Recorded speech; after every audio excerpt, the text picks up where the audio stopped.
tuhakikishe tunafikisha hii elimu kwa wadau huko chini na wananchi huko chini, na namna gani usipotumia unga ambao au chakula kilichorutubishwa kuna madhara gani. Hii itatusaidia kupunguza hili tatizo. Kushukuru sana hizi wizara mbili na baraza la fortification, mmeangalia kufanya kitu. Hii tunaita primary prevention. Secondary prevention ni huyu mama aje hospitali umpe kidonge cha folic acid. Kwa hiyo ningependa kuipongeza sana serikali kwa hili.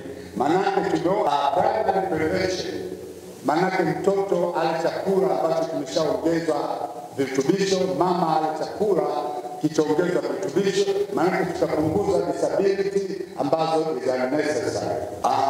Tatizo la kichwa ya maji kuliko kawaida na mgongo wazi ni tatizo kubwa mno kwa nchi yetu. Hii ni study iliyofanyika mwaka 2002 ilionyesha katika vizazi 1000 watoto 3 wanazaliwa na hili tatizo.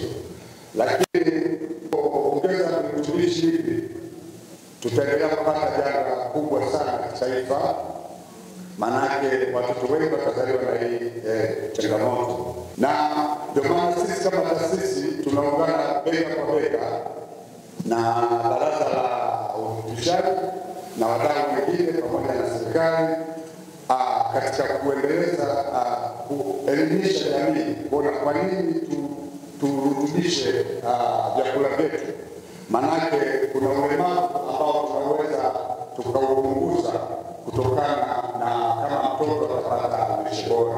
Mtoto mzito akakosa madini ya folic, mwisho wa siku atapelekea kupata mtoto mwenye tatizo la kichwa kujaa maji kuliko kawaida, lakini matibabu yake ni gharama mno. Na ndio maana tunasisitiza sana na tunashukuru kwa wizara yako na wizara ya afya kuhakikisha kanuni zinatoka ili tupunguze majanga kama haya.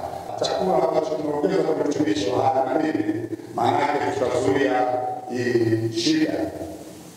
Kwa hiyo sisi kama taasisi, ndugu mgeni rasmi, tunajaribu kufikia jamii, lakini